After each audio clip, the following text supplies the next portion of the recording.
and welcome to AMC Movie Talk. Movie Talk for movie fans. I'm Chrisley Kennedy, and this is the show where we bring you the day's biggest movie news, and of course we give you insight into what it all means. Joining me, as always, is AMC Movie News Senior Editor, Mr. John Campea. Greetings and salutations, everybody. Welcome to the show, coming to you from the new Stream Studio TV here in Hollywood, California, the new digs that we do the show out of. It's a great place to be. And my brothers, I come to you as the lone, proud representative of the Y chromosome today, because I'm the only one.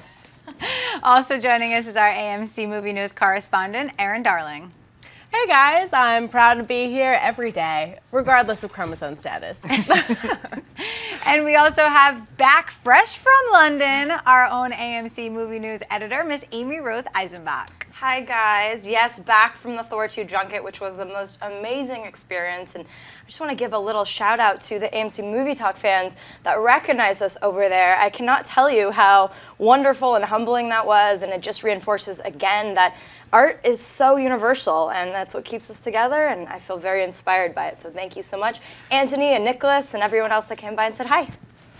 Well, in an age of comic book movies, the biggest superhero name to still not appear on the big screen remains Wonder Woman. Well, that might be changing. According to a recent interview, Greg Silverman, Warner Brothers President of Creative Development and Worldwide Production, was asked if Wonder Woman could potentially appear in the upcoming Batman vs. Superman movie and said the following: "We have been doing a lot of thinking for years about how to best use all those characters, and we love them.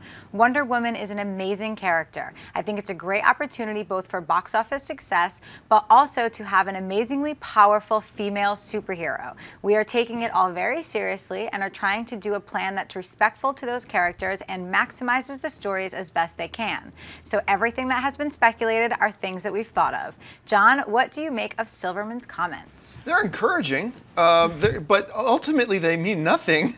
Notice he didn't say, yes, Wonder Woman's going to be there, or no, Wonder Woman's not. We just know that they're thinking about it, and we know that they have been thinking about it for a long time.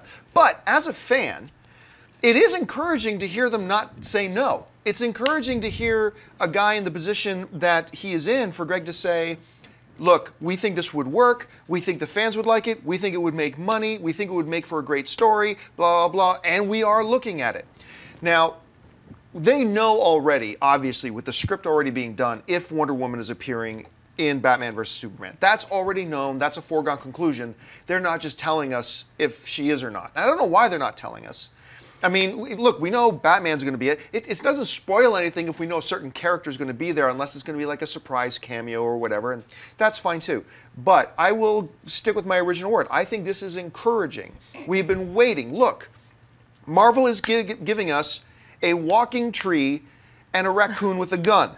Surely you can find a way to give us Wonder Woman. Just my thought. Erin, what do you think? I think the idea of it is great, especially with the possibility of seeing Wonder Woman in Justice League, but I'm totally same page as you. We've heard this song and dance so many times. I almost feel like studio execs have to say it at this point, and so you can't really take it too seriously until we have any other confirmation. So I think it's a great idea. I'd love to see it happen, but I think bringing Wonder Woman to the big screen is going to be a lot easier said than actually done. And Rose? Again, I don't even understand why they feel it is such a difficult thing to do. I mean, in my interviews, I definitely asked, Kevin Feige and a bunch of them, like, why now? Why do you think superhero films have been elevated to a new level right now? And, the combination of just how hungry our audience is and technology and everything. And I just don't think, it goes back to that perfect meme that we love so much about they're bringing Rocket, they're bringing a talking, shooting raccoon to the big screen and not Wonder Woman. And the way that comic book films are today, the ones that I've been loving so much is they have one foot rooted in reality, and that's what makes them so great. So it does take these other worlds like Asgard and everything, it does make them feel much more tangible. So Wonder Woman, maybe 10 years ago would have been difficult, and I do think it comes down to the fact that it's a female-fronted superhero film. For some reason, they just can't crack that code. And we've had Tomb Raider and a bunch of other, Resident Evil and other franchises that were marginally pretty successful, that had a female-fronted, superhero or of sorts, not necessarily from a different world, and they were still pretty successful. So I really think it's just having the balls to commit to this character. Yes, we know she's an amazing character.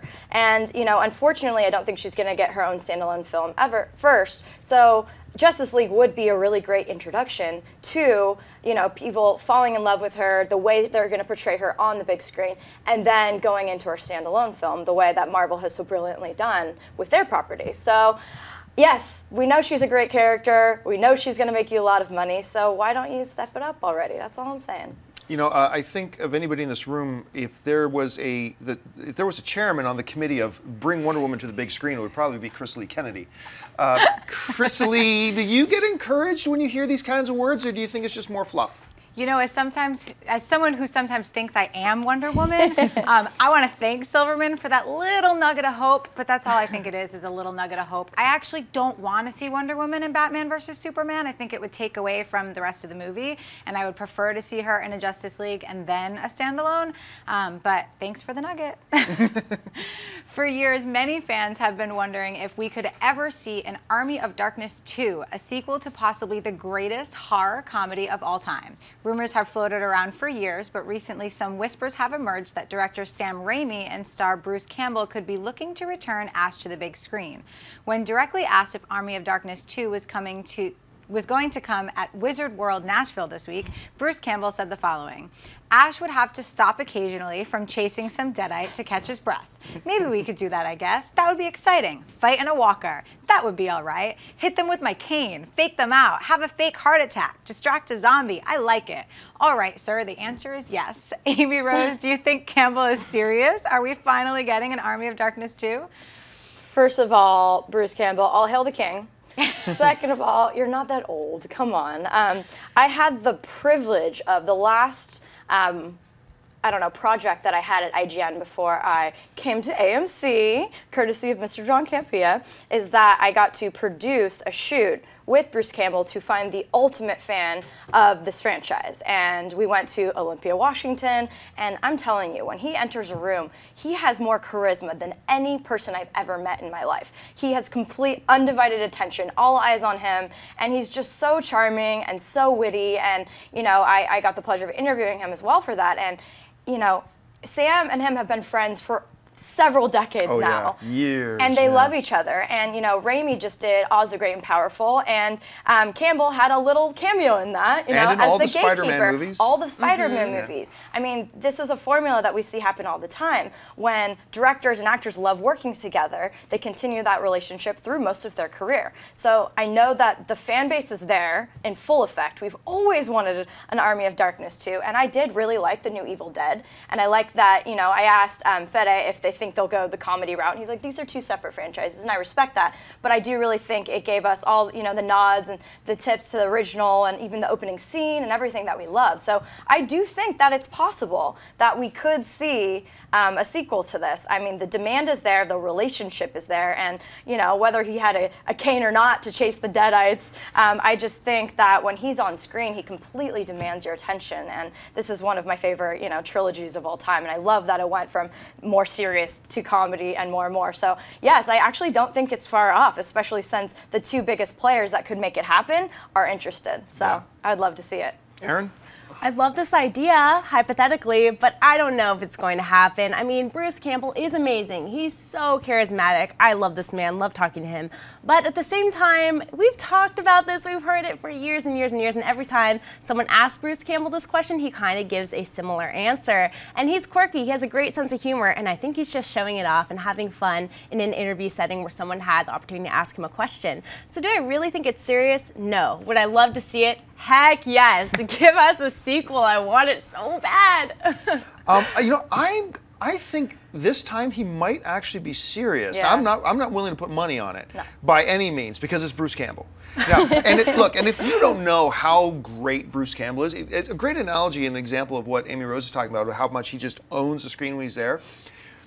All the Evil Dead films, awesome. Army of Darkness, greatest horror comedy of all time. If you haven't seen Bubba Hotep, Bubba Hotep is one of the most purely enjoyable movies you will ever watch. If you don't know what Bubba, here's a quick synopsis of Bubba Hotep, okay? Bruce Campbell plays Elvis Presley, who'd never actually died. What happened was he switched places with another guy who happened to die, and so he remained anonymous for the rest of his life, and now he's living in an old age home where an ancient mummy is starting to feed on the residents of the old age home, and it's up to Elvis to rise up from his wheelchair and fight off the ancient mummy. It is as brilliant as I just described it. It's that good. And Bruce Campbell is awesome. And look, obviously, you guys have seen Army of Darkness, some of the most memorable one-liners in the history of cinema. It's so great. I think they might be serious that they want to come back to this. Here's my big asterisk, though. You would have to do this for an incredibly low budget. Yes. Because the reality is, an Army of Darkness 2 is not going to make $200 million at the box office. It's just not. I'll be there. I'll make up about $50,000 at the box office for the number of times I will go to see it.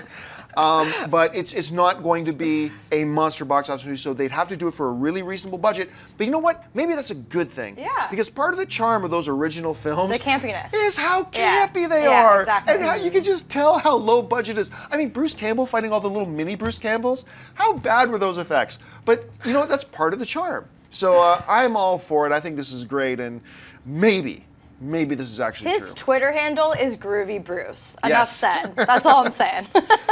All right, folks, listen, we've reached that part of the show called Buy and Sell. Listen, this is how it works. In front of her, Crystal Lee has a bunch of other items in the world of movie news. She's going to run them down, and then Amy Rose, Aaron, and I are simply going to say whether we buy it or sell it. So, Crystal Lee, what do we got? With the huge success of National Treasure and National Treasure 2, making over $347 and $457 million respectively, many have wondered if there were plans on a National Treasure 3. In a recent interview, director John Turteltaub, who also directed the upcoming comedy Las Vegas, was asked when he could see a third installment of the franchise, and he said the following: "If you can write the script, we'll take it. It's so damn hard to write a great historical mystery based on fact. It's not for the lack of trying. We want to do the movie. Disney wants to do the movie. We're just having the darndest time writing it. I'll bet that within 2 years we'll be shooting that movie." Aaron, buy or sell that a National Treasure 3 could be shooting within the next 2 years? I'm going to go ahead and sell this, you guys, mainly due to, I don't know, absolutely everything that Turteltaub said in that quote. I mean, considering the fact that the first 2 installments were extremely successful, almost everyone involved wants there to be a threequel. Bruckheimer said it, Cage has said it, Jon Voight's even said it. However, they don't have a script. And the script is going to be problematic because they're already talking about how hard it is to get. But he also said, if you can write it, I'm assuming that's kind of like a wide open invitation. So maybe we should collaborate on this, Amy Rose, and just pitch it to him. But yeah, I don't think it's going to happen the next 2 years. But soon, I think it will happen. Amy Rose? I definitely think it could happen if you just, so I will buy that it will. If you just look at the numbers alone, $457 million for the last installment is not a small chunk of change. And you know, I love me some Diane Kruger and Nicolas Cage. Like, they're fun. I love this whole adventure, you know, kind of realm. I did like the first film much more than the second, but that's generally the case. Few sequels can outperform the first. But yeah, I do appreciate out of that quote that it's hard to write a historical mystery based on fact, because I think that's what makes it great. And you know, we've seen a lot of things shoot without fully being in production, getting rewrites and, you know, retunes to the script later on. So I think that if the interest is there, especially from the director that has helmed the first 2, as well as the actors, then it could definitely happen. And there's a lot of great material out there that could be turned into a film like this. So I think the monetary numbers speak for themselves. I do think we'll see a third film. Yeah, I'm going to buy that we'll see it at least go into production in the next 2 years, notwithstanding all the very valid points that Aaron brought up about they are having trouble with the script and bringing the scene together. But once you get the right idea, you can pull this together pretty quickly. I don't think we're going to see National Treasure 3 in theaters in the next 2 years, maybe 3 years, but I think it may be in production. And there's a couple of things to keep in mind here. The escalating and the rising profit margin. I mean, a lot of times what we'll see, you know, people ask, hey, do you think we'll see a part 3 of this? And we'll have to say no, because the first part of that franchise made this much, and then the second part made this much. That's the wrong trajectory. The National Treasure franchise was on the right trajectory. Yeah. It's $350 million to $450 million. I mean, that's the directions the studios like to see.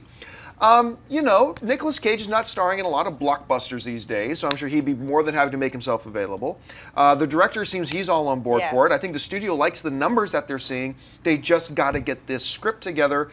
And I think as time rolls on, it's kind of like being single and going to the bar. The more drinks you have and the later it gets, everybody starts to look prettier. No. And I think as more time goes on with this franchise, I think, and they're losing momentum because, I mean, right now everybody still wants to see National Treasure 3. I think the more, every year that goes by, less and less are interested. So I think Warner Brothers is on a bit of a clock where that script that was okay suddenly becomes, that's a pretty good script. Let's go with it. But we'll see what happens. Today seems to have a theme of long overdue sequels. The 1988 beloved comedy Beetlejuice has tried several times over the years to mount a sequel, including an attempt in the early 90s, which was going to be titled Beetlejuice Goes Hawaiian. Now reports have surfaced that Warner Brothers is very serious about a new Beetlejuice and have made an offer to director Tim Burton to helm the project. Burton also directed the original film, and word is they would be seeking original star Michael Keaton to return to the role as well. John, buy or sell a Beetlejuice 2? Very enthusiastic sell. This is really a case of too little too late. This movie is one that should have been made 10 years ago. I love the original Beetlejuice. I really, really do. Now, going back to Army of Darkness analogy, if you do a Beetlejuice and you do it for like $15 million or $20 million and keep the box office expectations very realistic, maybe. Look, I would like to see a Beetlejuice 2. I think it's a very cool idea. But from a business perspective, I don't think a lot of people are going to be rushing out to theater to see Beetlejuice 2. Like I said, I think it's 10, maybe 15 years too late. But hey, do it for a real small budget maybe, but overall for now I got to sell it. Amy Rose?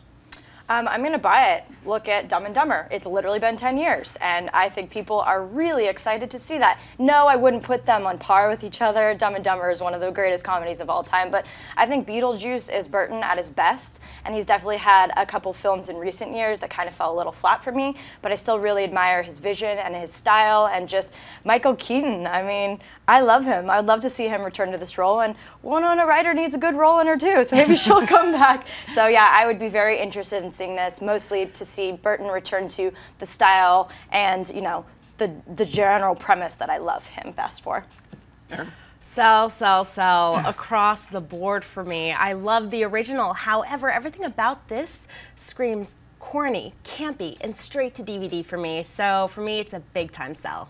All right, what's next? This news gets me so excited it makes me want to yell, Beetlejuice, Beetlejuice, Beetlejuice! Selling! She was. Before we started shooting, she was literally Totally. sitting in studio off camera yelling Beetlejuice, Beetlejuice, Beetlejuice. That's right, you gotta do it. Girl, Grizzly. All right, director Paul Feig and actress Melissa McCarthy have teamed up for 2 major comedy hits in Bridesmaids and The Heat and are now developing their 3rd movie together, a female-driven spy comedy titled Susan Cooper. Deadline Hollywood is now reporting that actor Jason Statham is in talks to star in the leading man as the film. Statham, as I said it wrong the first time, will be seen in 2 major franchise films in 2014, Expendables 3 and Fast and Furious 7. Amy Rose, buy or sell an on-screen team of Jason Statham and Melissa McCarthy? I'm going to buy it because it kind of feels like an odd couple, and I like when films kind of do that. And, Jason Statham, you've had me since Snatch. I just love him. He's a great action star. He's very charming. He's very suave. Even the movies that I didn't like as much, like Parker, I still enjoyed him in them, And Melissa McCarthy, I think she is just fantastic. I mean, I recently rewatched The Heat, and I just feel like one of her biggest strengths is that she really knows what her strength is, and she's very generous on screen with whoever is on screen with her, as she was with Bullock. And I think that, they kind of feel like an odd couple, but that's why I'm so intrigued by that concept. I would never think in a million years to put them together, but I think that with her wit and great comedic timing and his suave and charming nature, that they could maybe be really good together. So yeah, I'm going to buy it. Yeah, I'm going to buy this too. Like, when we think of Jason Statham, you'll be forgiven if all you think about is just some really cool, lower budget, but high intensity action films, because he's so good at it. He is great at comedy. He really and I'm is. so glad you mentioned Snatch, one of my all-time favorite films as well. He has such great comedic timing, and his dryness is gold when he does it. Add on top of that this is like a female spy thriller, so you can add in the action too. Melissa McCarthy, and I'm right with you on that. That whole notion of this is such a weird, odd couple. that I'm now dying to see it. So yeah, for me, it's a buy. Erin? I'm dying to see it too. This would absolutely be a buy for me. McCarthy plus Statham for me equals movie gold, and I love her so much. I recently also rewatched The Heat, and she nails it in every scene. She can do no wrong, in my opinion. She's hilarious. She lights up a screen, and she was easily the funniest thing about The Hangover Part 3. You know, and she's one of the few female comedic performers right now, her and Kristen Wiig, who are not only really good just comedically, they do great physical comedy. Exactly. Not a lot of female comedy actresses right now have great at physical comedy, and she's one of them. The new James Brown biopic, Get On Up, is already in motion, being helmed by the Help director Tate Taylor and starring 42's Chadwick Boseman as Brown. It's now been confirmed that True Blood star Nelson Ellis has joined the film, playing Bobby Bird, Brown's lifelong friend. Get On Up will give a fearless look inside the music, moves, and moods of Brown, taking audiences on the journey from his impoverished childhood to his evolution into one of the most influential figures in the 20th century. Erin, buy or sell Nelson Ellis joining Get On Up? Buy, absolutely. Nelson Ellis is a Juilliard-trained actor. He is so talented. He's great in True Blood. I think he'd be a great addition to this cast. I'd love to see him playing James Brown's right-hand man, Bobby Bird. I think it'd be a great addition. I cannot wait to see this. I'm gonna have to, I'm gonna buy this too. Although I haven't seen Ellis in much. He had a nice turn as a smaller role as Martin Luther King in The Butler, which I was really good at. Look, he's most known for True Blood, and I really hate that show. And I tried watching, so I only saw him in I watched about 3 episodes, but the very first time I turned on True Blood, because everybody was talking about True Blood, how great it is. The very first time I turned on True Blood, and I turned it on, and there it is, and the very scene I turned on was an orgy in a cemetery. That's the first thing I see. Hot. That's my first exposure to True Blood. And what goes through my mind at the time is, this is a show I can get behind. However, as I went on to watch the rest of the episode and a couple more, I realized I just don't like the show. I don't think it's very good. So I don't have a lot of exposure to him, but I do like the other smaller roles I've seen him in. I'm really excited about the film overall. I think Tate Taylor is a great director. So total package, I'm going to give it a buy. Yeah, I'm also going to buy. I will admit that I don't watch True Blood religiously like I used to. It did kind of go a little off the rocker. I love vampires and I love that mystical world and all of this, and I do think there's a lot of really great talent there, but he has been a consistently strong character as Lafayette. I just think he nails it, and he was even in a small role in The Butler. Every time he's on screen, I think he has a very demanding presence. He's got a lot of talent, and I am really excited about this because I did like 42. I know reviews were mixed, but I thought Chadwick did a really good job holding his own against such a difficult historical figure to bring to life, but mostly because of Tate Taylor. I think he's a phenomenal director. I love The Help. That killed me at the box office. It's a great movie. Such a great film. Amazing. I think he gets really great performances out of his actor, and I am interested in seeing, these actors who are mostly known for these very niche shows like True Blood to go to the big screen and, show us their diversity. So I am looking forward to this, and it's about time to have a movie made about this amazing musician. All right, folks, so listen, we've reached that part of the show called Mailbag. Listen, if you've got a topic or a question you would like us to address on the show, you can email us anytime at amcmovietalk@gmail.com. Now, we go into the thousands of emails that we have, and we pick out a couple every day. Right now, Chris Lee has a few of them picked out of the mailbag. So, Chris Lee, what do we got? Andy N. writes, my question involves something that John has always been saying, which is that all movies are subjective. However, do you think that there is a correlation between the amount of movies people watch and what kind of movies they like? My friends who are hardcore movie buffs are more into artsy films and usually, but not always, agree with the scores a movie receives on Rotten Tomatoes, while my other friends who are casual moviegoers tend to like Michael Bay type movies and actually dislike and think movies like Drive and Gravity are boring. I would love to hear your thoughts on this matter. You know what? Okay, so let's start with the whole subjective thing. You know my spirit. All film is subjective. There's no right or wrong opinion when it comes to film because you can't measure it. You can say that pole over there is 8 feet tall. That's not subjective. That is measurable. It is quantifiable. However, you can't say that joke is funny or that joke is not because you can't measure it. It's not quantifiable, so it comes down to the subjective opinion and view that you take with it. And that's the best thing about movies. That's the best thing about art. Now, having said that, the more and more you do something, you start to recognize and identify the finer nuances and the finer details about that one thing that maybe other people don't. look, I don't drink a lot of wine. Actually, basically I don't drink at all. I'll have a glass of wine once in a while. And all wine to me tastes like wine. You can give me a $3 bottle from Trader Joe's. You can give me a $1,700 French bottle of wine. And to me, I'll go, it's wine.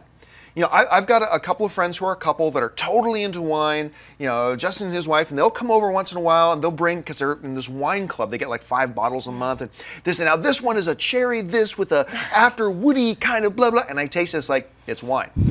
The same is really true of movies. You know, if you go to 5, 6, 12 movies a year, then you're really into it, and there's nothing wrong with this, because I'm totally into this, the surface experiential nature of the film, whether it makes you really laugh, whether it makes you really cry, whether it makes you feel really excited, whatever, and that's kind of what you walk out with.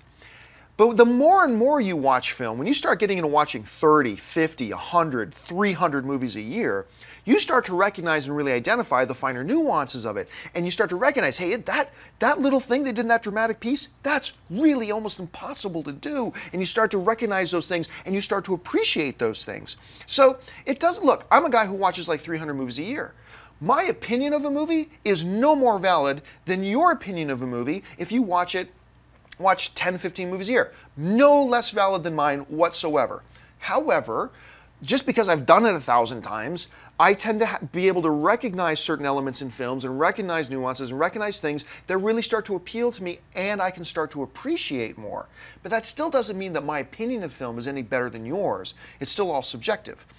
Anyway, Amy Rose, the subjectivity of film is something that comes up a lot, but this is a really great question about, do you think the number of films you watch starts to influence what types of films you like? You know, I do think it's a really great question, but I don't necessarily see a correlation, again, because art is subjective. I mean, I will watch a film and interpret something completely different than, you know, if Chrisley went with me to the film, and it doesn't mean I'm right or she's wrong, it's just how we digest it. And I feel that way about film. My diversity and enjoyment of film is so vast because it all moves me very differently. I would go to see, you know, a Thor 2 for a different reason than I would go to see a Drive, because I know what to expect. And a lot of people don't want that artistic cinematic experience. They just want a fun time at the film, but it doesn't mean their opinion is any less valid than mine. I feel the same way about music. You know, a lot of my friends only like this genre or this genre, but I like anything from hip hop to indie to rock because it all moves me differently. And I feel that way just about film, you know, but I do tend, the films that really make an impact on me are the artistic indies with something to say, you know, that are taking a chance and a risk, but it doesn't mean that I wouldn't put, you know, Thor 2 is one of my favorite films of this year so far, because it was such a fun time at the movies. So I don't think there's necessarily a correlation, but that's the beautiful part about art in general, is that we don't all see it differently. How boring would it be if we did? You know, so I love that. That's why it's always so funny to me in the chat boards when someone's like, you liked that? You're wrong. It's like, how can you be wrong? Like, it's not. Yeah, we joke around. Like, you know, Amy Rose will say something, boy, I really like this movie. I go, are you an idiot? But of course, we say that understanding that we know that all film is subjective. So sometimes we'll talk like that. But anyway, Aaron, as you start to watch more and more films, do you find that that's influencing what types of films you like, or do you find that it doesn't change it at all? Not necessarily, but I do think it's a great question. In my case, I think it varies a lot because of just who I am and my experiences that have informed me up until my life at this point. For example, I have a background in comedy, so I love Pain and Gain, which is a Michael Bay film. There's explosions, it's a comedy, it's physical, and I love that. But at the same time, I saw 12 Years a Slave, and I thought that was incredible too. So it kind of just depends on what you're in the mood for, what you feel like experiencing, and at the end of the day, it's all about entertainment. So see the movies that you want to be entertained by, and we're all entertained by different things. All right, what's next? Oscar Mendoza writes, hey AMC Studios, love the show and the new studio. I had a question about the amount of money that Avatar made. I can think of huge box office hits like The Avengers at $1.5 billion, Man of Steel at $660 million, The Dark Knight Rises $1.1 billion, etc. But how does a movie make an incredible $2.7 billion? Avatar. That's more than 4 times what Man of Steel made. Can you elaborate on how this was even possible? Well, I mean, if there was like just a pure, easily put down on paper explanation for why it made like $2.7 billion, every studio would be making $2.7 billion movies. It's not that easy. But the way I look at it is this. If you've ever seen the review I did for Avatar, I really enjoyed Avatar a lot. I had so much fun watching it. I had my qualms with it, though. It's not a great story. It is a complete Dances with Wolves ripoff, plot point for plot point for plot point for plot. I mean, really, seriously, it's the exact same movie. Just one is dealing with, you know, aliens on this planet, one is dealing with Native Americans. But other than that, it's this same plot throughout the entire movie. And that's irritating to me. The dialogue wasn't particularly wonderful and great, but overall, as a film experience, it was great. I was really happy it got nominated for Best Picture, but I was also really happy that it didn't actually win. But the thing about Avatar, when it came out, and keep this in mind too, for all the money that it made, it only made $77 million on its opening weekend. Only $77 million. But like Avengers made like $200 million on its opening weekend. I mean, big, huge blockbuster films now can open at $100 million. Avatar made 77. But the thing is, it became an event film. It became the film, kind of like what Gravity is right now on a smaller scale. Well, a bunch of people saw it and then started telling everybody, this is not like anything you've ever seen before. And Avatar, despite the fact that I think it had a couple of shortcomings, is a film you have never seen anything like.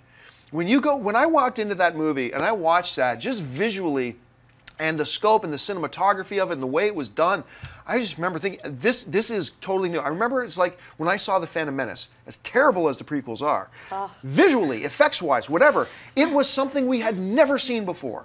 They had taken the art and the gifts as visual effects thing and took it to a whole new level, and then Avatar did it again. And it was just something that people started telling other people, you have to go see this. I don't even know if you're going to like the movie, but you got to see this. And then people like me started going back and thinking, I got to see that again. And I went back again. And then I think I saw it like 4 times in theaters. And it just became this thing where, yeah, it started at 77 million opening weekend, but it just kept going and going and going and going. And it became kind of a life all of its own. It is interesting, though. You take a big blockbuster film like The Dark Knight, and you see everybody dress up as it is. It maintains this pop culture presence. Because for 5-6 years after that came out, people are still dressing up as the Joker at Halloween. People are still dressing up as Batman and all that kind of stuff. Avatar kind of disappeared from the pop cultural consciousness like a year after it was out of theater. It did. Like that first Halloween, you saw a few people dress up as Na'vi. After that, I've not seen anybody dress up. I don't hear people quoting Avatar. I don't hear people talk. It just kind of disappeared from our consciousness. It will be interesting to see how Avatar 2, 3, and 4 resonate. I don't think we're going to see Avatar 2 make as much money as Avatar 1. But who cares? You can make half the amount of money that Avatar 1 did, and it's still a major, major blockbuster hit. So, but still, I'm curious to see how people react to Avatar 2. Amy Rose, what do you think? Yeah, I think that, you know, one of the big things that you touched on was experience, but furthering that, why Gravity has been such a success is the way that Alfonso Cuarón shot it, and I feel the same way about Avatar. That movie is meant to be seen in IMAX 3D, period. And those ticket prices are a lot more expensive. They just are. You know, with a film like Gravity, you know, I didn't get the privilege of seeing that before it hit theaters, and I was going to wait until I saw it on IMAX, period. There was no other format I was willing to see it on. And I feel that same way about Avatar because of what James Cameron continuously does with his technological advances. He continues to raise the bar. That was Avatar. Other than Dances with Wolves, it was Ferngully the Last Rainforest, verbatim. Or Pocahontas. Or Pocahontas. Yeah. And I love Ferngully the Last Rainforest, don't get me wrong, but the story is not what I loved about it. It was the depth, it was the richness. You know, it was a special spiritual context, sure, and all of that greatness, but it was just the effects that blew us all away. And it was that experience that, sure, if I watch it at home, sure, it's still great, but it's not the same experience. How I feel about horror movies in the theater as well. But with a film that's shot the way he does, where it's art. Cameron continuously makes art with his filmmaking because he constantly raises the bar, and that it should be shown in IMAX 3D, and those expensive tickets can definitely greatly affect. I mean, if you look at what ticket prices were 10 years ago, it's insane. I remember thinking, you know, when I was in high school, oh, they'll never reach $10, you know, they'll never do that. It was like still like $4.50. I mean, it's ridiculous. So I definitely think that ever-evolving landscape and economy and all that affects it, but when there's a film-going experience like this, you have to see it on the big screen, even if it costs $20 to see it in IMAX 3D. Aaron? I mean, for me, Avatar was the perfect example of a kind of movie that really did well from word of mouth.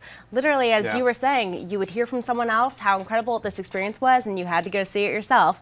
And Avatar is a movie that you need to see in theaters. You have to take advantage of that experience because it's not the same on your laptop or on your TV, even if you have the 17-inch MacBook Pro, which is always getting in my way, this camera, blocking my shot. But even still, it's not the same experience, something that you have to see in a theater. And I don't know if that contributes completely to the amount of money that it made, but it definitely was something that you had to do in a theater, for sure. Well, all right, folks, listen, we have gone kind of overtime, but thank you so much for joining us today. Listen, don't forget there are a lot of great films playing in AMC theaters right now. Head on over to www.amctheaters.com right now for your theater, showtime, and movie ticket information. I want to thank those who are joining me on this panel today. First of all, sitting to my immediate right, our entertainment correspondent, Miss Erin Darling. Erin, where can people find you online? Twitter at Erin A. Darling, Facebook, Erin Darling fan page, and YouTube, Erin Ashley D. Thank you so much for watching, guys. Our editor of movie news here at AMC Movie News, Miss Amy Rose Eisenbach. Amy Rose, where can people find you? On Twitter at Amy Rosie. Thanks so much.